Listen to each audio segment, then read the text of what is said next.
ਬੇਕਰਾਰੀਆਂ ਹੁੰਦੀਆਂ ਕੀਮਤੀ ਜੀ। ਔਰ ਉਹਨਾਂ ਦਾ ਇਸ ਵਾਰੀ ਬ੍ਰਿਸਬੇਨ 'ਚ ਪਹਿਲਾ ਸਵਾਗਤ ਕਰਦੇ ਹਾਂ ਜੀ। ਥੈਂਕ ਯੂ ਜੀ। ਉਸਤਾਦ ਜੀ ਇੰਡਸਟਰੀ ਵੀ ਤੇ ਸਤਿ ਸ਼੍ਰੀ ਅਕਾਲ ਜੀ। ਔਰ ਤੁਹਾਨੂੰ ਸਭ ਤੋਂ ਪਹਿਲਾਂ ਮੁਬਾਰਕ, ਕਿਉਂਕਿ ਤੁਸੀਂ ਬਹੁਤ ਵਧੀਆ ਸ਼ੋਅ ਸੀ ਤੁਹਾਡਾ, ਮਿਹਰਬਾਨੀ। ਅਤੇ ਕਿਉਂਕਿ ਇਹ ਤੁਹਾਡਾ 6ਵੀਂ ਫੇਰੀ ਸੀ ਆਸਟ੍ਰੇਲੀਆ। ਹਾਂਜੀ ਹਾਂਜੀ।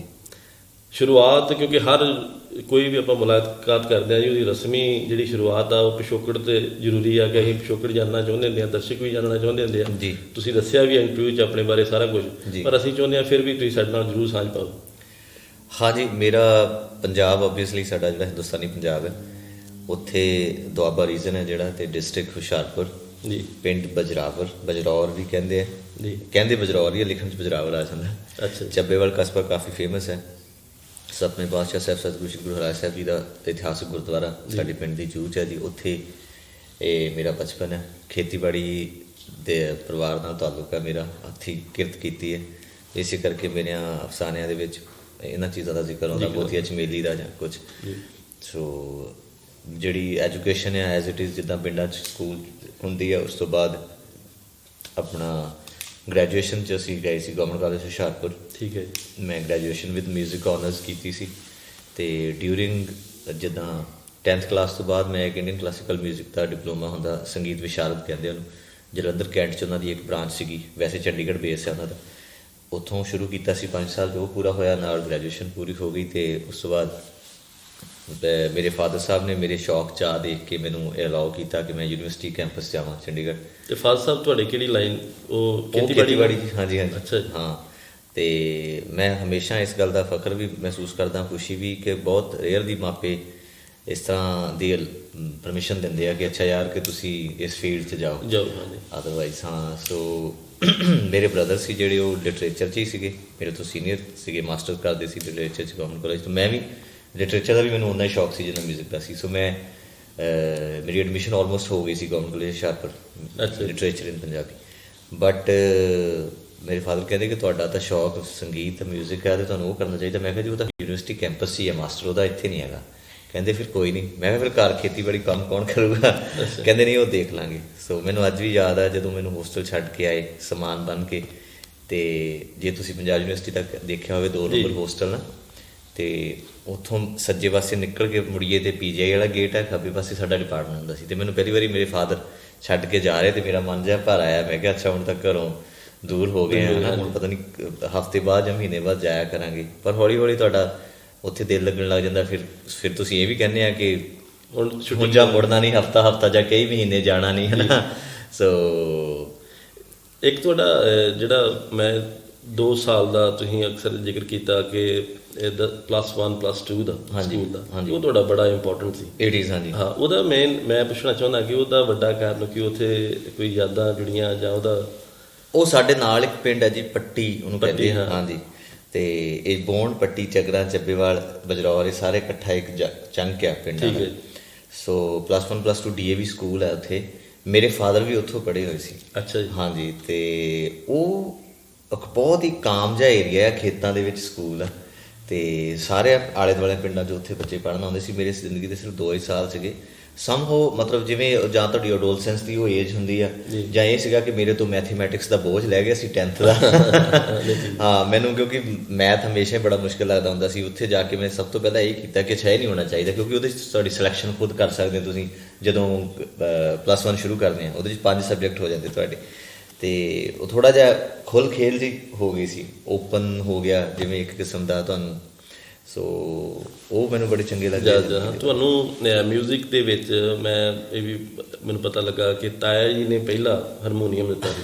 ਅੱਛਾ, ਕਾਫੀ ਰਿਸਰਚ ਕੀਤੀ ਤੁਸੀਂ। ਹਾਂਜੀ। ਔਰ ਉਹਨਾਂ ਨੇ ਇਹ ਵੀ ਗੱਲ ਕਹੀ ਕਿ ਪੁੱਛਿਆ ਉਹਨਾਂ ਨੂੰ ਕਿ ਤੁਹਾਨੂੰ ਵਾਪਸ ਕਰ ਦਿੱਤਾ? ਕਹਿੰਦੇ ਨਹੀਂ, ਅਜੇ ਕੀਤਾ ਨਹੀਂ। ਹਾਂਜੀ। ਉਹ ਕਿਉਂਕਿ ਪਰਿਵਾਰਕ ਮਾਹੌਲ ਸੀ ਧਾਰਮਿਕ ਬਿਰਤੀ ਵਾਲਾ ਬਹੁਤ ਜ਼ਿਆਦਾ। ਹਾਂਜੀ। ਔਰ ਤੁਹਾਨੂੰ ਦਾਦੀ ਜੀ ਨੇ ਇੱਕ ਉਸ ਤਰੀਕੇ ਨਾਲ ਗੁੜਤੀ ਦਿੱਤੀ ਪਾਠ ਤੋਂ। ਇਹਨਾਂ ਨੇ ਪਰਿਵਾਰ ਨੇ ਫਿਰ ਇੱਦਾਂ ਨਹੀਂ ਕੀਤਾ ਕਿ ਤੁਸੀਂ ਜੇ ਉਸ ਲਾਈਨ ਨੂੰ ਚੂਜ਼ ਕਰੋ ਕਿ ਲਾਈਨ ਉਸੇ ਨੂੰ ਬਣਾਓ ਧਾਰਮਿਕ ਬਿਰਤੀ ਵਾਲੀ? ਨਹੀਂ, ਇਸ ਤਰ੍ਹਾਂ ਕਦੀ ਫੋਰਸ ਨਹੀਂ ਹੋਇਆ। ਮਤਲਬ ਮੈਂ ਉਹੀ ਕਹਿੰਦਾ ਕਿ ਬਹੁਤ ਰੇਅਰਲੀ ਵਡਭਾਗੀ ਬੰਦੇ ਹੁੰਦੇ ਆ ਜਿਨ੍ਹਾਂ ਨੂੰ ਐਡੀ ਓਪਨ ਮਾਈਂਡਡ ਵਾਲੇ, ਕਿਉਂਕਿ ਮੇਰੇ ਫਾਦਰ ਸਾਹਿਬ ਬਾਹਰ ਵੀ ਰਹੇ ਤੇ ਉਹਨਾਂ ਨੇ ਥੋੜੀ ਦੁਨੀਆ ਵੇਖੀ ਸੀ ਬਾਹਰਲੇ ਮੁਲਕ। ਹਾਂਜੀ ਨਾਰਵੇ ਰਹੇ ਸੀ। ਨਾਰਵੇ ਤੁਹਾਨੂੰ ਪਸੰਦ? ਹਾਂਜੀ ਜਿਸੇ ਪਤਾ ਨਹੀਂ ਸਾਨੂੰ ਇਸੇ ਕਰਕੇ ਮੈਨੂੰ ਪਸੰਦ ਆ। ਤੇ ਉਹਨਾਂ ਦੇ ਫਰੈਂਡ ਅੱਗੇ ਉਹਨਾਂ ਦੇ ਕਲਾਸਮੇਟ ਨਾਰਵੇ ਰਹਿੰਦੇ ਹੁੰਦੇ ਸੀ, ਉਹਨਾਂ ਕੋਲ ਗਏ ਸੀ ਉਹ। ਤੇ ਉਹਨਾਂ ਨੂੰ ਇਹ ਸੀਗਾ ਕਿ ਜੋ ਤੁਹਾਡਾ ਜੀਅ ਕਰਦਾ ਕਰੋ, ਸੋ ਸਾਡੀ ਤੁਹਾਨੂੰ ਸਪੋਰਟ ਹੈ, ਪਰ ਚੰਗਾ ਕਰਿਓ ਤੇ ਚੰਗੀ ਗੱਲ ਆ, ਹੈ ਨਾ, ਨਹੀਂ ਤਾਂ ਰੋਕ ਤੇ ਕੋਈ ਨਹੀਂ ਸਕਦਾ। ਸੋ ਮੈਨੂੰ ਅੱਜ ਵੀ ਯਾਦ ਆ ਜਦੋਂ ਮੈਂ ਸ਼ੁਰੂਆਤੀ ਦੌਰ 'ਚ ਉਰਦੂ ਫਾਰਸੀ ਪੜ੍ਹਨੀ ਲਿਖਣੀ ਸਿੱਖੀ, ਤੇ ਮੇਰੇ ਹੋਸਟਲ ਦੇ ਕਮਰੇ 'ਚ ਨਾ ਇੱਕ ਛੋਟਾ ਜਿਹਾ, ਤੁਸੀਂ ਹੋਸਟਲ ਦੇਖੋ, ਏਡਾ ਕੁ ਆਲਾ ਬਣਿਆ ਹੁੰਦਾ, ਹਾਂਜੀ, ਕਿਉਂਕਿ ਓਲਡ ਬਿਲਡਿੰਗਸ ਨੇ ਉਹ। ਤੇ ਉਹਦੇ 'ਚ ਮੈਂ ਨਾ ਫਾਰਸੀ 'ਚ ਲਿਖ ਕੇ ਉਰਦੂ 'ਚ ਲਿਖਿਆ ਸੀਗਾ ਸ਼ਬ ਦੀ ਸਕ੍ਰਿਪਟ 'ਚ ਕਿ ਹੇ ਪਰਮਾਤਮਾ ਮੈਨੂੰ ਇੰਨੀ ਕੁਵਤ ਦਾਤ ਬਖਸ਼ੀ ਕਿ ਮੈਂ ਜਿਹੜੇ ਸੁਪਨੇ ਲੈ ਕੇ ਮੈਨੂੰ ਮੇਰੇ ਮਾਪਿਆਂ ਨੇ ਇੱਥੇ ਭੇਜਿਆ ਤੇ ਮੈਂ ਉਹਨਾਂ ਨੂੰ ਥੋੜ੍ਹਾ ਬਹੁਤ ਸਾਕਾਰ ਕਰ ਸਕਾਂ। ਤੇ ਮੈਨੂੰ ਦੋਸਤਾਂ ਨੇ ਪੁੱਛਣਾ ਰੋਜ਼, ਯਾਰ ਇਹ ਤੂੰ ਕੀ ਲਿਖਿਆ ਹੋਇਆ? ਮੈਂ ਕਿਹਾ ਨਹੀਂ, ਇਹ ਵੈਸੇ ਕੋਈ ਸ਼ੇਰ ਆ ਅਮੀਰ ਖੁਸਰੋ ਦਾ। ਤੋ ਇਸ ਕਰਕੇ ਉਹ ਤੁਹਾਨੂੰ ਹਮੇਸ਼ਾ ਲੱਗੀ ਰਹਿੰਦੀ ਸੀ। ਜਦੋਂ ਮੈਂ ਇਹ ਸਮਝਦਾ ਕਿ ਸਾਡੇ ਹਿੰਦੁਸਤਾਨੀ ਸੁਸਾਇਟੀ ਦੇ ਵਿੱਚ ਇਹ ਅੱਜ ਤੱਕ ਥੋੜ੍ਹੀ ਜਿਹੀ ਇਹ ਕਮੀ ਰਹੀ ਆ ਕਿ ਅਸੀਂ ਚੀਜ਼ਾਂ ਜਿਹੜੀਆਂ ਤੋਂ ਬੱਚਿਆਂ ਨੂੰ ਰੋਕਦੇ ਹਾਂ, ਅਲਟੀਮੇਟਲੀ ਉਹ ਚੀਜ਼ਾਂ ਹੀ ਸਪਰੈਸ ਹੋ ਕੇ ਜ਼ਿਆਦਾ ਲਾਊਡਲੀ ਬਿਹੇਵ ਕਰਦੀਆਂ। ਜੇ ਅਸੀਂ ਉਹਨਾਂ ਨੂੰ ਸ਼ੁਰੂ 'ਚ ਓਪਨ ਮਾਈਂਡਡ ਰੱਖਾਂਗੇ ਹਰ ਚੀਜ਼ ਬਾਰੇ, ਚਾਹੇ ਵਟ ਐਵਰ ਦਾ ਐਜੂਕੇਸ਼ਨ ਇਜ਼, ਤੇ ਫਿਰ ਉਹ ਆਪਣੀ ਕੀ ਕਹਿੰਦੇ ਹੁੰਦੇ ਕਿ ਇੱਕ ਕਿਸਮ ਦੀ ਉਹਨਾਂ ਦੀ ਜ਼ਿੰਮੇਵਾਰੀ ਹੋਣ ਲੱਗ ਜਾਂਦੀ ਕਿ ਅੱਛਾ ਯਾਰ ਮੈਨੂੰ ਮਮ ਨੇ ਤਾਂ ਇੱਦਾਂ ਕਿਹਾ ਨਹੀਂ ਸੀਗਾ, ਪਰ ਮੇਰਾ ਫਰਜ਼ ਬਣਦਾ ਇੱਦਾਂ ਕਰਾਂ, ਮੈਨੂੰ ਡੈਡ ਨੇ ਕਦੀ ਇੱਦਾਂ ਰੋਕਿਆ ਨਹੀਂ, ਪਰ ਜੇ ਮੈਂ ਇਹ ਕਰਾਂ ਤਾਂ ਬੈਟਰ।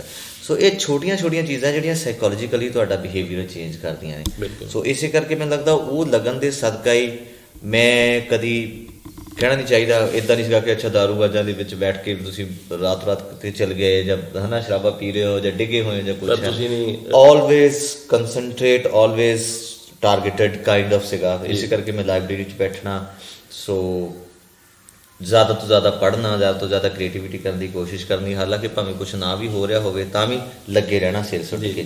ਮੈਂ ਕਿਹਾ ਸੀਗਾ ਕਿ ਇੱਕੋ ਪਾਸੇ ਲੱਗਿਆ ਰਹੋ, ਘਰ ਦੇਰ ਹੈ ਹਨੇਰ ਨਹੀਂ ਉਹ ਰੱਬ ਦੇ, ਤੇਰਾ ਵੀ ਨਸੀਬ ਬਦਲੂ ਹੱਕ ਜੀ ਨੇ ਸਰਤਾਜ ਦਿੱਤੇ ਸਭ ਦੇ, ਤੂੰ ਸੋਧ ਕਲਾਕਾਰੀ ਆਪਣੀ ਜਿਵੇਂ ਫੱਟੀ ਤੇ ਤਖਾਣ ਮਾਰੇ ਰੰਦੇ ਨੂੰ, ਦਿਨ ਲੰਘੇ ਹੱਸ ਖੇਡ ਕੇ, ਹੋਰ ਚਾਹੀਦਾ ਵੀ ਕੀ ਹੈ ਦੱਸੋ ਬੰਦੇ ਨੂੰ। ਕਿਆ ਬਾਤ ਆ। ਕਿਉਂਕਿ ਵੇਖੋ ਜਦੋਂ ਸ਼ੁਰੂਆਤ ਜਿਹੜੀ ਆ ਉਹ ਤੁਹਾਡੀ ਨੀਂਹ ਜਿਹੜੀ ਉਹ ਉਸੇ ਤਰੀਕੇ ਨਾਲ ਗਾਇਕੀ ਦੇ ਨਾਲ ਹੀ ਵੱਜੀ। ਤੁਸੀਂ ਅੱਗੇ ਜਿਹੜਾ ਆਪਣਾ ਕੈਰੀਅਰ ਆ, ਆਪਣਾ ਖੇਤਰ ਜਿਹੜਾ ਚੁਣਿਆ, ਕਿਉਂਕਿ ਸੂਫੀਜ਼ਮ ਵੀ ਬਹੁਤ ਹੀ ਜ਼ਿਆਦਾ ਗੁਰਸਿੱਖੀ ਤੇ ਜਾਂ ਗੁਰਮਤ ਦੇ ਨੇੜੇ ਆ। ਇਸੇ ਕਰਕੇ ਸਾਹਿਬ ਸਤਿਗੁਰੂ ਗੁਰੂ ਗ੍ਰੰਥ ਸਾਹਿਬ ਜੀ ਦਾ ਆਗਾਜ਼ ਆ ਜਿਹੜਾ ਉਹ ਸ਼ੇਖ ਫਰੀਦੁਦੀਨ ਗੰਜ ਸ਼ਕਰ ਨਾਲ ਹੁੰਦਾ ਜੀ। ਉਹ ਇਸਲਾਮ ਦੇ ਜਾਂ ਸੂਫੀਜ਼ਮ ਦੇ ਸਭ ਤੋਂ ਵੱਡੇ ਸ਼ਾਇਰ ਪੰਜਾਬੀ ਦੇ ਮੰਨੇ ਜਾਂਦੇ ਆ। ਬਾਬਾ ਜਦੋਂ ਉਹਨਾਂ ਦੀ ਸ਼ੇਖ ਬ੍ਰਹਮ ਨੂੰ ਮਿਲੇ ਤਾਂ ਉਹਨਾਂ ਦੀ ਬਾਣੀ ਇਕੱਠੀ ਹੋਈ, ਤਾਂ ਹੀ ਇਕੱਤਰ ਹੋ ਕੇ ਗੁਰੂ ਅਰਜਨ ਦੇਵ ਜੀ ਨੇ ਸੰਪਾਦਨ ਜਦੋਂ ਕੀਤਾ ਤੇ ਸਭ ਤੋਂ ਪਹਿਲੇ ਅਵਲ ਦਰਜੇ 'ਤੇ ਉਹਨਾਂ ਦੀ ਬਾਣੀ ਨੂੰ ਰੱਖਿਆ ਗਿਆ। ਸੋ ਇਹ ਚੀਜ਼ਾਂ ਸਾਨੂੰ ਕੌਨਸ਼ੀਅਸਲੀ ਭਾਵੇਂ ਨਾ ਪਤਾ ਹੋਣ, ਅਨਕੌਨਸ਼ੀਅਸਲੀ ਸਾਡੇ 'ਚ ਇਨਕ੍ਰਿਪਟਡ ਹੈਗੀਆਂ ਕਿਤੇ ਨਾ ਕਿਤੇ। ਇਸੇ ਕਰਕੇ ਦਰਬਾਰ ਸਾਹਿਬ ਦੀ ਨੀਂਹ ਇੱਕ ਸੂਫੀ ਫਕੀਰ ਨੇ ਰੱਖੀ ਹੈ ਨਾ। ਸੋ ਹਾਂ, ਭਾਈ ਬਾਬਾ ਮਰਦਾਨਾ ਜੀ ਦੀ ਜੇ ਤੁਸੀਂ ਗੱਲ ਕਰੋ, ਇਹ ਜਿਹੜੇ ਕਨੈਕਸ਼ਨ ਨੇ ਬਹੁਤ ਸਟਰੋਂਗ ਨੇ। ਸੋ ਮੈਨੂੰ ਇਸ ਕਰਕੇ ਜਿਹੜੀ ਗੁੜਤੀ ਮੇਰੀ ਦਾਦੀ ਜੀ ਤੋਂ ਮੈਨੂੰ ਲੱਗਦਾ ਤੀਜੀ ਜਾਂ ਚੌਥੀ ਜਮਾਤ 'ਚ ਹੋਊਗਾ ਜਦੋਂ ਮੈਂ ਸਾਹਿਬ ਸਤਿਗੁਰੂ ਸ਼੍ਰੀ ਗੁਰੂ ਗ੍ਰੰਥ ਸਾਹਿਬ ਜੀ ਦਾ ਹੁਕਮਨਾਮਾ ਲੈਣ ਦੇ ਕਾਬਿਲ ਹੋ ਗਿਆ ਸੀਗਾ। ਇਹ ਆਪਣੇ ਆਪ 'ਚ ਬਹੁਤ ਵੱਡੀ ਵਡਿਆਈ ਦੀ ਗੱਲ ਸਮਝਣੀ ਚਾਹੀਦੀ ਹੈ ਕਿ ਪਰਮਾਤਮਾ ਨੇ ਤੁਹਾਨੂੰ ਉਹ ਚੀਜ਼ਾਂ ਗੁੜਤੀ 'ਚ ਦਿੱਤੀਆਂ। ਤੁਹਾਡਾ ਤਲੱਫੁਜ਼ ਦੀ ਦਰੁਸਤਗੀ, ਕਿਉਂਕਿ ਗੁਰੂ ਗ੍ਰੰਥ ਸਾਹਿਬ ਦੇ ਵਿੱਚ ਮਤਲਬ ਮਿਡਲ ਈਸਟ ਦੀਆਂ ਸਾਰੀਆਂ ਲੈਂਗੁਏਜਸ ਦਾ ਮੈਨੂੰ ਲੱਗਦਾ ਮਿਸ਼ਰਣ ਹੈ, ਚਾਹੇ ਬ੍ਰਜ ਹੈ, ਚਾਹੇ ਪਰਸ਼ੀਅਨ ਹੈ, ਚਾਹੇ ਉਰਦੂ ਹੈ, ਚਾਹੇ ਪੰਜਾਬੀ ਹੈ, ਹਰ ਇੱਕ ਤਰ੍ਹਾਂ ਦੀ। ਸੋ ਜੇਕਰ ਤੁਸੀਂ ਉਹਨੂੰ ਤਲੱਫੁਜ਼ ਜਾਂ ਸਾਫ਼ ਗੋਈ ਨਾਲ ਪੜ੍ਹੋ ਤਾਂ ਤੁਹਾਨੂੰ ਬਹੁਤ ਕੁਛ ਕਲੀਅਰ ਹੋ ਜਾਂਦਾ। ਸੋ ਇਹ ਚੀਜ਼ਾਂ ਨੇ ਮੈਨੂੰ ਲੱਗਦਾ ਹੈਲਪ ਕੀਤੀ ਹੈ ਕਾਫੀ ਹੱਦ ਤੱਕ।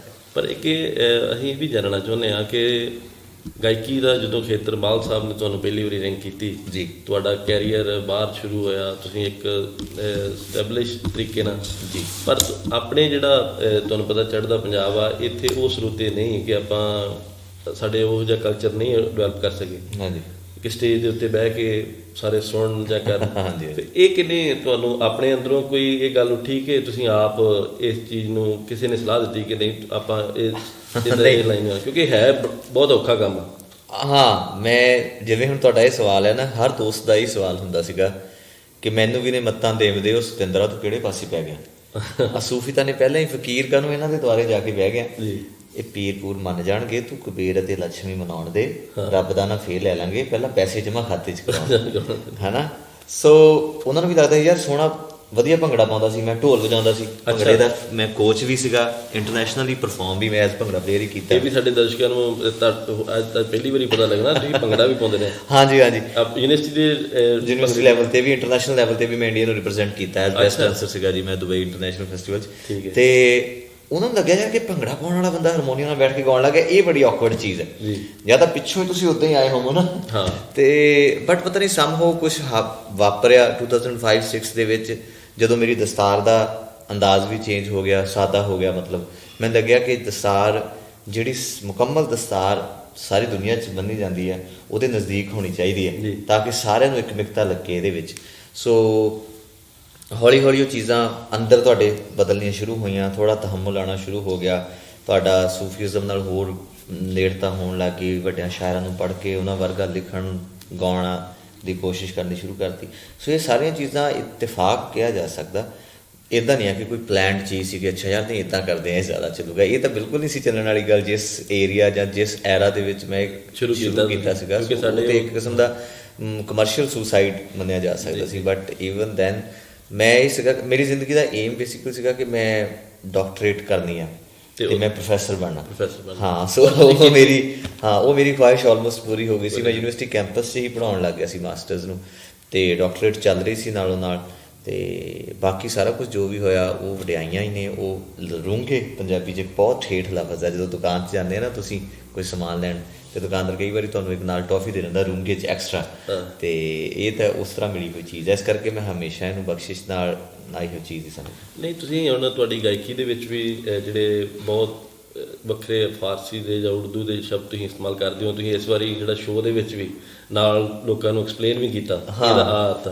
ਹੁਣ ਲੋਕ ਭਾਸ਼ਾ ਤੋਂ ਦੂਰ ਹੋ ਰਹੇ, ਮੈਂ ਦੂਰ ਨਹੀਂ ਹੋ ਰਹੇ ਕਹੂੰਗਾ, ਕਿਉਂਕਿ ਭਾਸ਼ਾ ਚੇਂਜ ਹੋਣੀ ਹੈ ਸੁਭਾਵਿਕ ਆ, ਓਬਵੀਅਸਲੀ। ਹਾਂਜੀ, ਔਰ ਇਹ ਤੁਹਾਨੂੰ ਇੰਝ ਮਹਿਸੂਸ ਨਹੀਂ ਹੁੰਦਾ ਕਿ ਮੈਂ ਜਿਸ ਗਾਇਕੀ ਦੇ ਨਾਲ ਲੋਕਾਂ ਨੂੰ ਜੋੜਨੀ ਚਾਹੁੰਦਾ ਉਹ ਕਿੰਨਾ ਕਾਮਯਾਬ ਹੋਏ? ਮੇਰਾ ਇਹ ਖਦਸ਼ਾ ਜਿਹੜਾ ਨਾ, ਇਹਨੂੰ ਖਦਸ਼ਾ ਕਹਿੰਦੇ ਆ ਅਸੀਂ, ਬੇਸਿਕਲੀ 2010-9 ਤੋਂ ਹੀ ਆ, ਜਦੋਂ ਤੋਂ ਮੈਨੂੰ ਸਵਾਲ ਹੋਣੇ ਸ਼ੁਰੂ ਹੋਏ ਕਿ ਅੱਛਾ ਜੀ ਤੁਸੀਂ ਜ਼ੁਬਾਨ ਦੇ ਨੁਮਾਇੰਦੇ ਹੋ, ਤੁਹਾਨੂੰ ਕੀ ਲੱਗਦਾ ਪੰਜਾਬੀ ਜ਼ੁਬਾਨ ਦਾ ਕੀ ਹੋਏਗਾ ਕੀ ਨਹੀਂ ਹੋਏਗਾ। ਜ਼ੁਬਾਨਾਂ ਨਹੀਂ ਮਰਦੀਆਂ ਕਦੀ ਜੀ, ਸਕ੍ਰਿਪਟ ਮਰਦੀ ਹੈ। ਹਾਂ, ਬੇਸਿਕ ਇਹ ਵੱਡੀ ਗੱਲ ਹੈ। ਹਾਂ, ਮੈਨੂੰ ਅਸੀਂ ਇਸ ਵਾਰੀ ਮੈਂ ਚਲੋ ਦੱਸ ਹੀ ਦਿੰਦਾ, ਅਸੀਂ ਮੈਲਬਨ ਦੇ ਵਿੱਚ ਇੱਕ ਗੀਤ ਸ਼ੂਟ ਕੀਤਾ, ਸਾਡੀ ਨੈਕਸਟ ਐਲਬਮ ਦਾ ਟਾਈਟਲ ਟਰੈਕ ਆ ਉਹ, ਅਤੇ ਉਹ ਇਸ ਸਕ੍ਰਿਪਟ ਨੂੰ ਬੇਸ ਰੱਖ ਕੇ ਲਿਖਿਆ ਹੋਇਆ, ਮਤਲਬ ਲਿਖਿਆ ਗਿਆ। ਮੈਂ ਨਹੀਂ ਕਦੀ ਵੀ ਨਹੀਂ ਮੈਂ ਕਹਿੰਦਾ ਯਾਰ ਮੈਂ ਗਾਣਾ ਲਿਖਿਆ, ਮੈਂ ਲੈਂਦਾ ਨਾ ਮੇਰੇ ਤੋਂ ਗਾਣਾ ਲਿਖ ਹੋ ਗਿਆ ਕਿਸੇ ਤਰੀਕੇ।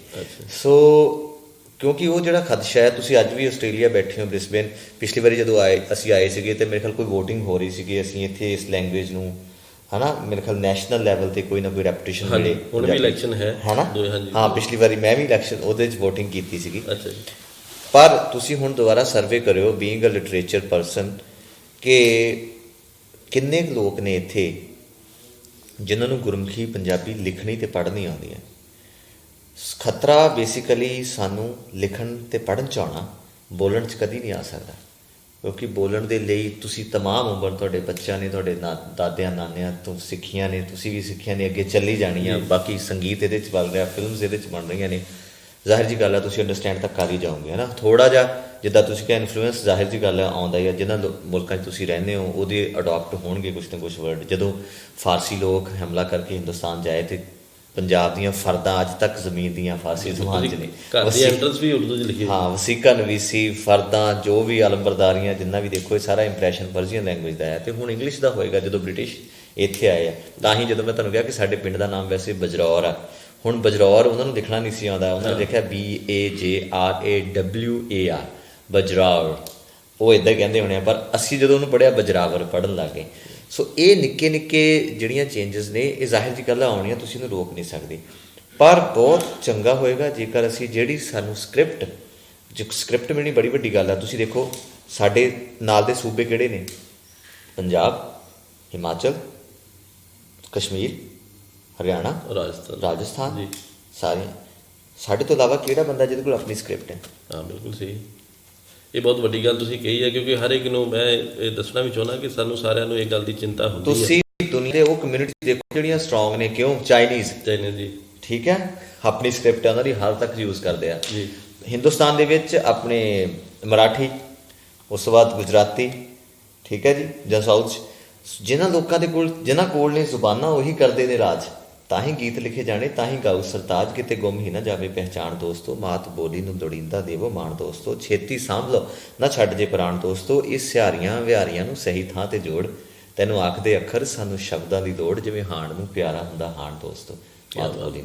ਸੋ ਜਿਹੜਾ ਤੁਸੀਂ ਗੱਲ ਕਹੀ ਹੈ ਕਿ ਉਹਦਾ ਤੁਸੀਂ ਫਿਊਚਰ ਕੀ ਦੇਖਦੇ ਹੋ, ਹਾਲ ਆਇੰਦਾ ਕੀ ਦੇਖਦੇ ਹੋ, ਜ਼ੁਬਾਨ ਦਾ ਕੋਈ ਮਸਲਾ ਨਹੀਂ ਹੈਗਾ, ਉਹਦੇ ਵਿੱਚ ਥੋੜ੍ਹੇ ਬਹੁਤ ਇਨਫਲੂਐਂਸ ਆਉਣਗੇ, ਉਹਦਾ ਕੋਈ ਏਡਾ ਚੱਕਰ ਨਹੀਂ ਹੈ।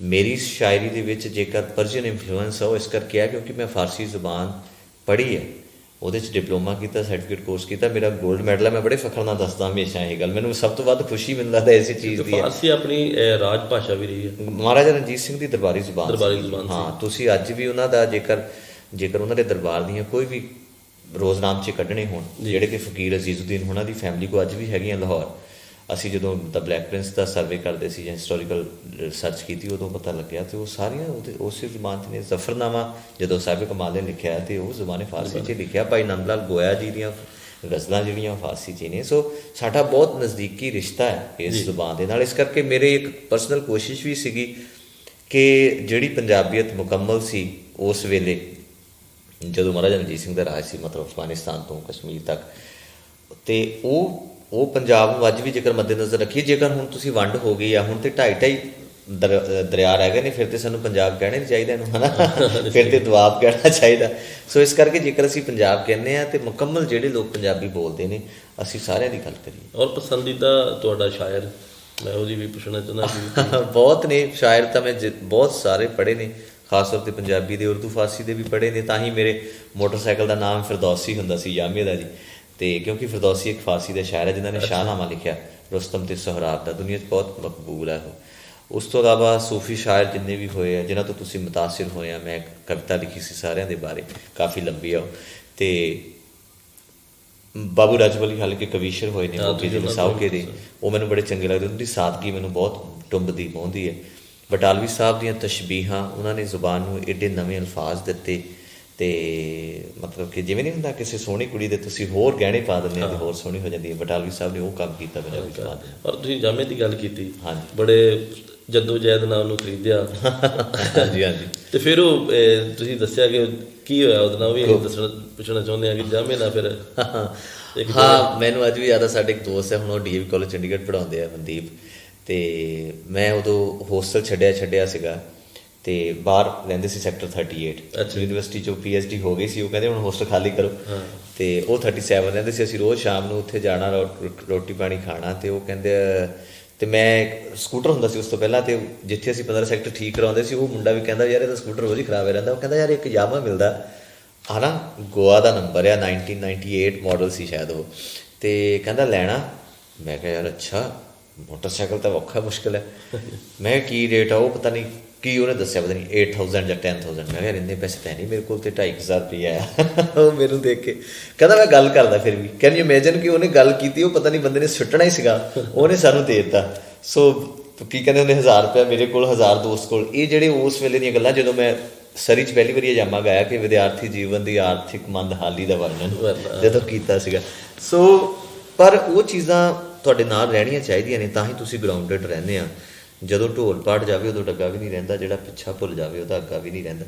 ਸੋ ਅਸੀਂ ਉਹ ਖਰੀਦ ਲਿਆ, ਅਤੇ ਮੈਨੂੰ ਲੱਗਿਆ ਮੈਂ ਤਾਂ ਜਹਾਜ਼ ਹੀ ਲੈ ਲਿਆ, ਹੁਣ ਤਾਂ ਪਜਾਮੇ ਵਾਲੇ ਹੋ ਗਏ। ਅਤੇ ਫਿਰ ਉਹਦਾ ਚੰਗੀ ਹਾਲਤ ਸੀਗਾ, GA01 H7188 ਉਹਦਾ ਨੰਬਰ ਸੀ। ਅਤੇ ਪਰ ਬਹੁਤੇ ਮੈਂ ਤੁਹਾਨੂੰ ਤਾਂ ਕਰਕੇ ਇਹ ਗੱਲ ਪੁੱਛੀ ਕਿ ਕਈ ਲੋਕਾਂ ਦਾ ਮੰਨਣਾ ਸੀ ਕਿ ਸਰਤਾਜ ਜਦੋਂ ਜਾਮਾ ਗਾਇਆ ਔਰ ਬਹੁਤ ਜ਼ਿਆਦਾ ਹਿੱਟ ਹੋਇਆ, ਕਿ ਉਹਨਾਂ ਨੇ ਆਪਣੀ ਜਿਹੜੀ ਪਰੰਪਰਾ ਤਰੀਕੇ ਨਾਲ ਗਾਉਣਾ ਸ਼ੁਰੂ ਕੀਤਾ, ਉਹਨਾਂ ਨੇ ਇੱਕ ਲੈਅ ਦੇ ਨਾਲ, ਉਹ ਤੋਂ ਬਿਲਕੁਲ ਹਟ ਕੇ ਕੀਤਾ। ਨਹੀਂ, ਮੈਨੂੰ ਇਹ ਲੱਗਦਾ ਕਿ ਨੈਚੁਰਲੀ ਜੋ ਵੀ ਕਿਸੇ ਸ਼ਾਇਰ ਨੂੰ ਜਾਂ ਗਵਈਏ ਨੂੰ ਜਾਂ ਐਕਟਰ ਨੂੰ ਜਿਹੜੇ ਉਹਦੇ ਐਕਸ਼ਨਸ ਹੁੰਦੇ ਆ, ਜੇ ਨੈਚੁਰਲ ਨੇ ਤਾਂ ਉਹ ਕਰ ਲੈਣੇ ਚਾਹੀਦੇ ਆ, ਬਟ ਅਨਨੈਚੁਰਲੀ ਹੋਣੇ ਚਾਹੀਦੇ ਕਿ ਤੁਸੀਂ ਜ਼ਬਰਦਸਤੀ ਨਾ ਕਰੋ ਕੁਛ। ਉਹ ਨੈਚੁਰਲੀ, ਮਤਲਬ ਮੈਨੂੰ ਯਾਦ ਆ ਅੱਜ ਵੀ ਦਸੰਬਰ ਦਾ ਮਹੀਨਾ ਸੀ, ਹੋਸਟਲ ਦੇ ਥੱਲੇ ਖੜੇ, ਮੈਂ ਰੋਜ਼ ਦੋਸਤਾਂ ਮਿੱਤਰਾਂ ਨਾਲ ਰਹਿਣਾ, ਅਤੇ ਹੋਸਟਲ ਹੀ ਰਾਤ ਤੱਕ ਸੌਣ 38 ਚਲੇ ਜਾਣਾ। ਤੇ ਅੱਧੀ ਰਾਤ ਨੂੰ ਕਿੱਕ ਮਾਰੀ ਤੇ ਅੱਧੀ ਕਿੱਕ ਤੇ ਸਟਾਰਟ ਹੋ ਗਿਆ। ਦਸੰਬਰ ਮਹੀਨੇ ਚ 19 ਮਾਡਲ ਯਾਮਾ ਅੱਧੀ ਕਿੱਕ ਤੇ ਸਟਾਰਟ ਹੋ ਜਾਏ, ਇਟਸ ਅ ਹਿਊਜ ਡੀਲ ਜੀ, ਹਨਾ। ਤੇ ਸ਼ਾਇਰ ਮਨ ਜਾਗ ਗਿਆ। ਹਾਂ, ਮੈਂ ਕਿਹਾ ਯਾਰ ਅੱਧੀ ਕਿੱਕ ਤੇ ਸਟਾਰਟ ਮੇਰਾ ਯਾਮਾ, ਹੋਰ ਦੱਸ ਕੀ ਭਾਲਦੀ, ਪਾਲੀ ਜੀਨ ਪਰਾ ਰੱਖ ਤਾ ਪਜਾਮਾ, ਹੋਰ ਦੱਸ ਕੀ ਭਾਲਦੀ। ਉਹ ਗਾਣਾ ਬਣ ਗਿਆ ਤੇ ਲੋਕਾਂ ਨੂੰ ਬਹੁਤ ਸਹਿਜ ਗੱਲ ਲੱਗੀ ਉਹ ਜੀ ਬੇਸਿਕਲੀ। ਪਰ ਉਹ ਜਿੱਦਾਂ ਤੁਸੀਂ ਕਿਹਾ ਵੀ ਉਹ ਮੈਂ ਜਦੋਂ ਘਰ ਉੱਥੇ ਰਹਿੰਦਾ ਸੀ ਤੇ ਹੌਲੀ ਹੌਲੀ ਸਾਡੇ ਸ਼ੋਜ਼ ਛੋਟੇ ਛੋਟੇ ਹੋਣੇ ਸ਼ੁਰੂ ਹੋ ਗਿਆ ਸੀ। ਟਾਂਡਾ ਇੱਕ ਹੁਸ਼ਿਆਰਪੁਰ ਜ਼ਿਲ੍ਹੇ 'ਚ ਕਸਬਾ ਆ, ਅਸੀਂ ਉੱਥੇ ਸ਼ੋਅ ਕਰਨ ਜਾਣਾ ਸੀ ਸਵੇਰੇ। ਤੇ ਮੇਰੇ ਮੁੰਡੇ ਸਾਰੇ ਹੋਸਟਲ ਹੀ ਰਹਿੰਦੇ ਸੀ, ਮੇਰੇ ਸਟੂਡੈਂਟ ਹੀ ਸੀਗੇ ਅਸਲ 'ਚ, ਮੈਂ ਐਮਏ ਨੂੰ ਪੜ੍ਹਾਉਂਦਾ ਸੀ। ਤੇ ਉਹ ਸਵੇਰੇ ਆਏ ਤੇ ਆ ਕੇ ਉਹਨਾਂ ਨੇ ਦਰਵਾਜ਼ਾ ਨਹੀਂ ਖੜਕਾਇਆ, ਫੋਨ ਕੀਤਾ, ਕਹਿੰਦੇ ਬਾਈ ਜੀ ਕਿੱਥੇ ਹੋ? ਉਹ ਮੁੰਡਾ ਬਠਿੰਡੇ ਦਾ ਸੀ ਤਾਂ ਬਾਈ ਕਹਿੰਦਾ ਸੀਗਾ। ਮੈਂ ਕਿਹਾ ਮੈਂ ਘਰੇ ਹੀ ਹਾਂ। ਕਹਿੰਦਾ ਅੱਛਾ, ਮੋਟਰਸਾਈਕਲ ਤਾਂ ਹੈ ਨਹੀਂ ਬਾਹਰ। ਮੈਂ ਸੋਚਿਆ ਆਏ ਨਹੀਂ ਤੁਸੀਂ। ਤੇ ਜਦੋਂ ਸਵੇਰੇ ਸਵੇਰੇ ਤੁਸੀਂ ਉੱਠਦੇ ਆ ਤੇ ਲੱਗਦਾ ਯਾਰ ਕਿ ਅੱਛਾ ਮੋਟਰਸਾਈਕਲ ਹੈ ਨਹੀਂ। ਫਿਰ ਥੋੜ੍ਹੀ ਜਿਹੀਆਂ ਸੋਚਣ ਦੀ ਕੋਸ਼ਿਸ਼ ਕਰਦੀ ਕਿ ਰਾਤੀ ਮੈਂ ਕਿੱਥੇ ਸੀ, ਮੈਂ ਤੇ ਦਾਰੂ ਵੀ ਨਹੀਂ ਪੀਂਦਾ। ਤੇ ਫਿਰ ਸੋਚਿਆ ਯਾਰ ਮੈਂ ਤੇ ਮੋਟਰਸਾਈਕਲ ਲਿਆਂਦਾ ਸੀ, ਚਾਬੀ ਅੰਦਰ ਪਈ ਹੈ, ਚਾਬੀ ਵੀ ਸੀਗੀ ਤੇ ਇੱਥੇ ਖੜਾਇਆ ਸੀਗਾ। ਹੌਲੀ ਹੌਲੀ ਖਿਆਲ ਆਇਆ ਕਿ ਯਾਰ ਵੀ ਅੱਛਾ ਗੇਟ ਦੇ ਅੰਦਰੋਂ ਕੋਈ ਚੱਕ ਕੇ ਲੈ ਗਿਆ ਹੋਣਾ। ਛੋਟੇ ਛੋਟੇ ਗੇਟ ਹੁੰਦੇ ਚੰਡੀਗੜ੍ਹ ਘਰਾਂ ਦੇ, ਹਨਾ, ਉਹਨੂੰ ਲੋਕ ਨਹੀਂ ਲੱਗਦਾ, ਉਹ ਕੰਧ ਵੀ ਟੱਪ ਹੋ ਜਾਂਦੀ ਹੈ, ਅੰਦਰੋਂ ਖੁੱਲ੍ਹ ਵੀ ਜਾਂਦਾ। ਤੇ ਫਿਰ ਅਸੀਂ ਸੈਕਟਰ 39 'ਚ ਠਾਣਾ ਪੈਂਦਾ। ਜਾਣ ਤੋਂ ਪਹਿਲਾਂ ਅਸੀਂ ਉੱਥੇ ਰਿਪੋਰਟ ਲਿਖਾਈ ਉਹਦੀ ਕਿ ਯਾਰ ਵੀ ਸਾਡਾ ਆਹ ਨੰਬਰ ਹੈ, ਇੱਥੋਂ ਚੱਕਿਆ ਗਿਆ। ਉਹ ਇਸ ਕਰਕੇ ਕਿ ਉਹਦੇ ਇਸ ਤਰ੍ਹਾਂ ਨਾ ਹੋਵੇ ਕੋਈ ਵਾਰਦਾਤ ਹੋ ਜਾਏ ਤੇ ਫਿਰ ਤੁਹਾਡਾ ਤੇ ਨਾ ਹੋਵੇ। ਉਸ ਤੋਂ ਬਾਅਦ ਅਸੀਂ ਸ਼ੋਅ 'ਤੇ ਗਏ, ਵਾਪਸ ਆ ਗਏ ਤੇ ਪਰ ਉਹ ਮਿਲਿਆ ਨਹੀਂ ਅੱਜ ਤੱਕ। ਪਰ ਇੱਕ ਸਦੀਵੀ ਗਾਣਾ ਦੇ ਉਹਨਾਂ ਨੇ ਵੀ ਇਹ ਜਿਹਨੇ ਲੈ ਕੇ ਗਿਆ ਹੋਣਾ ਉਹਨੂੰ ਵੀ ਫਖਰ ਹੋਣਾ ਕਿ ਮੈਂ ਸਰਤਾਜ ਦਾ ਜਾਮਾ ਲੈ ਗਿਆ। ਪਤਾ ਨਹੀਂ। ਯੈਸ। ਔਰ ਦੂਜੀ ਗੱਲ ਇੱਕ ਇਹ ਮੈਂ ਪੁੱਛਣੀ ਚਾਹੁੰਦਾ, ਤੁਸੀਂ ਬਲੈਕ ਪ੍ਰਿੰਸ ਦੀ ਗੱਲ ਕੀਤੀ, ਕਿਉਂਕਿ ਮੈਂ ਦਰਸ਼ਕਾਂ ਨੂੰ ਇਹ ਕਹਿਣਾ ਚਾਹੁੰਦਾ ਅਸੀਂ ਸਰਤਾਜ ਹੋਣਾ ਦਾ ਟਾਈਮ ਉਹਨਾਂ ਕੋਲ ਬਹੁਤ ਘੱਟ ਆ ਔਰ ਮੈਂ ਉਹਨਾਂ ਦੀ ਫਲਾਈਟ ਆ, ਪਰ ਉਹਨਾਂ ਨੇ ਫਿਰ ਵੀ ਅਸੀਂ ਉਹਨਾਂ ਦਾ ਧੰਨਵਾਦ ਕਰਦੇ ਹਾਂ, ਉਹਨਾਂ ਨੇ ਟਾਈਮ ਸਾਡੇ ਲਈ ਕੱਢਿਆ। ਛੋਟੀ ਗੱਲ ਕਰਦਾ ਕਿ ਬਲੈਕ ਪ੍ਰਿੰਸ ਤੁਸੀਂ ਇੱਕ ਕਾਮਯਾਬ ਮੂਵੀ, ਮੈਂ ਵਾਰਿਸ ਸ਼ਾਹ ਜਿਹੜੀ ਮਾਨ ਸਾਹਿਬ ਨੇ ਦਿੱਤੀ ਇੰਡਸਟਰੀ ਨੂੰ, ਤੁਸੀਂ ਬਲੈਕ ਪ੍ਰਿੰਸ ਇੱਦਾਂ ਦਾ ਅੱਗੇ ਕੋਈ ਪ੍ਰੋਜੈਕਟ ਹੋਰ ਲੈ ਕੇ ਆ ਰਹੇ ਹੋ? ਕਿਉਂਕਿ ਲੋਕਾਂ ਨੇ ਬਹੁਤ ਜ਼ਿਆਦਾ ਅਜੇ ਵੀ ਵੇਟ ਕਰ ਰਹੇ ਆ। ਹਾਂ, ਨਹੀਂ ਦੇਖੋ ਹਿਸਟੋਰੀਕਲ ਪੀਰੀਅਡ ਡਰਾਮਾ ਸੀਗਾ, ਇੱਕ ਇੰਗਲਿਸ਼ ਸੀਗੀ ਫਿਲਮ, ਹਾਲੀਵੁੱਡ ਫਿਲਮ ਇੰਡਸਟਰੀ ਦੀ ਪ੍ਰੋਡਕਸ਼ਨ ਸੀ। ਉਹਨੇ ਟਾਈਮ ਕੰਜ਼ਿਊਮਿੰਗ ਬਹੁਤ ਸੀਗਾ, ਉਹ ਮਤਲਬ ਆਲਮੋਸਟ 5 ਸਾਲ ਸਾਡੇ ਲੱਗੇ ਆ ਉਹਦੀ ਰਿਸਰਚ ਐਂਡ ਡਿਵੈਲਪਮੈਂਟ 'ਤੇ, ਫਿਰ ਉਹਦੀ ਮੇਕਿੰਗ 'ਤੇ, ਫਿਰ ਉਹਦੀ ਪੋਸਟ ਪ੍ਰੋਡਕਸ਼ਨ 'ਤੇ, ਫਿਰ ਉਹਦੀ ਰਿਲੀਜ਼ ਜਦੋਂ ਹੋਈ cans film festival, New York, IIFA, Hindustan 'ਚ ਵੀ ਕਾਫੀ ਜਗ੍ਹਾਵਾਂ 'ਤੇ। ਸੋ ਇੱਕ ਬਹੁਤ ਵੱਡਾ ਮੈਨੂੰ ਲੱਗਦੀ ਤਵਾਰੀਖ ਦੇ ਲਈ ਜਿਹਦਾ ਮੈਨੂੰ ਵੀ ਬਹੁਤ ਫਖਰ ਆ ਕਿ ਮੈਂ ਉਹਦਾ ਹਿੱਸਾ ਹੋ ਸਕਿਆ। ਉਹ ਮਹਾਰਾਜਾ ਦਲੀਪ ਸਿੰਘ ਦੁਆਰਾ ਸੁਰਜੀਤ ਹੋਏ, ਤਮਾਮ ਦੁਨੀਆ ਨੂੰ ਉਹਨਾਂ ਦੀ ਜ਼ਿੰਦਗਾਨੀ ਬਾਰੇ ਤੇ ਇਹੋ ਜਿਹੀਆਂ ਚੀਜ਼ਾਂ ਸੀ ਜਿਹੜੀਆਂ ਅਣਗੌਲੀਆਂ ਸੀਗੀਆਂ, ਜਿਹਦੇ ਕਰਕੇ ਅਸੀਂ ਉਹਨਾਂ ਨੂੰ ਕਦੀ ਆਪਣਾ ਹੀਰੋ ਨਹੀਂ ਮੰਨਿਆ, ਪਰ ਉਹਨਾਂ ਦੀਆਂ ਬਹੁਤ ਵੱਡੀਆਂ ਨੇ ਮੇਰੀ ਖਿਆਲ ਵਿਕਟੋਰੀਆ ਕੁਈਨਸ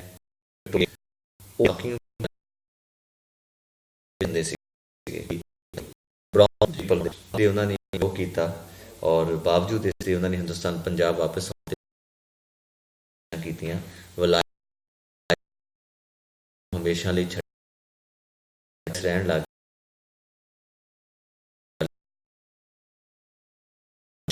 ਗਏ ਦੀ ਕੋਸ਼ਿਸ਼ ਕੀਤੀ ਦੁਬਾਰਾ ਤੇ ਕਰਕੇ ਕੋਸ਼ਿਸ਼ ਕੀ ਗੱਲ ਹੈ ਗੱਲ ਇਹ ਨਹੀਂ ਕਿ ਤੁਹਾਡੀ ਨਜ਼ਰੀਏ ਕੀ ਤੁਹਾਡੀਆਂ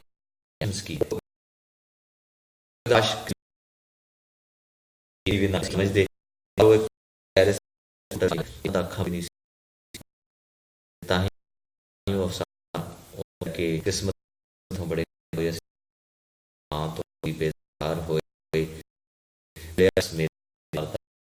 ਰੂਹ ਵਿੱਚ ਰਲ ਗਿਆ ਮਾਰਦਾ ਵੀ ਹੁਣ ਜਾਂਦੇ ਕਿਉਂਕਿ ਫਲਾਈਟ ਦਾ ਮੈਂ ਪਸੰਦੀਦਾ ਤੁਸੀਂ ਪਸੰਦੀਦਾ ਤੇ ਸ਼ਾਇਰ ਨੂੰ ਸਾਰੇ ਹੀ ਹੁੰਦੇ ਆ ਗਾਇਕ ਨੂੰ, ਉਹ ਸਾਡੇ ਦਰਸ਼ਕਾਂ ਨਾਲ ਜ਼ਰੂਰ ਸਾਂਝੇ ਕਰੋ। ਇਹੀ ਕਰ ਦਿੰਦਾ, ਮੈਨੂੰ ਚੰਗੇ ਲੱਗਦੇ ਗਾਣੇ। ਬਿਲਕੁਲ ਚੰਗੀ ਗੱਲ ਹੈ ਜੀ। ਹਮਦਰਦੋ ਮੈਨੂੰ ਉਸ ਜ਼ਮੀਨ ਤੇ ਲੈ ਜਾਣਾ, ਫਿਰ ਨਹੀਂ ਤੇ ਮੇਰਾ ਖ਼ਾਬ ਅਧੂਰਾ ਰਹਿ ਜਾਣਾ। ਕਿੰਜ ਰੁੜਿਆ ਏ ਫਰਜ਼ੰਦ ਕਿਸੇ ਦਰਬਾਰ ਦਾ, ਪਰ ਉਹਦੀ ਰੂਹ ਵਿੱਚ ਰਲ ਗਿਆ ਨੂਰ ਉਹਦੀ ਸਰਕਾਰ ਦਾ।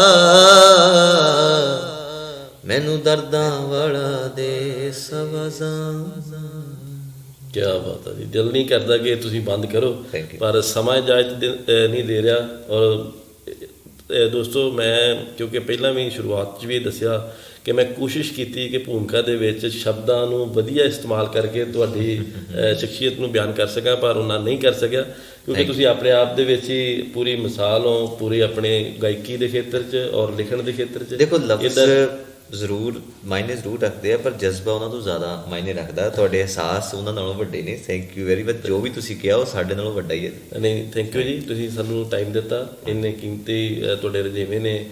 ਹੁਣ ਤੁਹਾਡਾ ਦੁਬਾਰਾ ਐਡੀਲੇਟ ਸ਼ੋਅ ਤੇ ਤੁਸੀਂ ਮੇਰੇ ਖਿਆਲ ਨਾਲ ਕਰਕੇ ਆ ਗਏ, ਸ਼ੋਅ ਕਰਕੇ ਆਏ ਹਾਂ ਜੀ ਉੱਥੇ, ਸ਼ੋਅ ਦੀ ਸ਼ੂਟਿੰਗ ਕਰਨਾ। ਹਾਂਜੀ ਹਾਂਜੀ। ਤੇ ਦੁਬਾਰਾ ਜਦੋਂ ਵੀ ਮੌਕਾ ਦਰਸ਼ਕੋ ਮਿਲਿਆ, ਅਸੀਂ ਉਸਤਾਦ ਜੀ ਨੂੰ ਬੇਨਤੀ ਦੁਬਾਰਾ ਕਰਾਂਗੇ ਇਹ ਸਾਡੇ ਨਾਲ ਇੰਡੋਜ਼ ਟੀਵੀ ਤੇ ਆਉਣ ਔਰ ਸਾਡੇ ਨਾਲ ਗੱਲਬਾਤ ਕਰਨ। ਔਰ ਦਰਸ਼ਕੋ, ਇੱਥੇ ਹੀ ਤੁਹਾਡੇ ਕੋਲ ਇਜਾਜ਼ਤ ਲੈਂਦਾ ਇੰਡੋਜ਼ ਟੀਵੀ ਦੇ। ਤੁਸੀਂ ਸਾਡਾ ਟੀਵੀ ਤੇ ਰੀਅਲ ਟੀਵੀ ਤੇ ਔਰ YouTube ਤੇ ਸਬਸਕ੍ਰਾਈਬ ਕਰਨਾ ਬਿਲਕੁਲ ਨਾ ਭੁੱਲਣਾ। ਔਰ ਸਾਡੀ ਇਹ ਜਿਹੜੀ ਇੰਟਰਵਿਊ ਆ ਵੀ ਤੁਸੀਂ ਵੇਖ ਸਕਦੇ ਹੋ। ਇੰਨਾ ਹੀ ਕਹਿੰਦਾ ਮੈਂ ਇਜਾਜ਼ਤ ਲੈਂਦਾ ਜੀ। ਜਗਦੀਪ ਗਿੱਲ, ਰੱਬ ਰੱਖਾ। Thank you.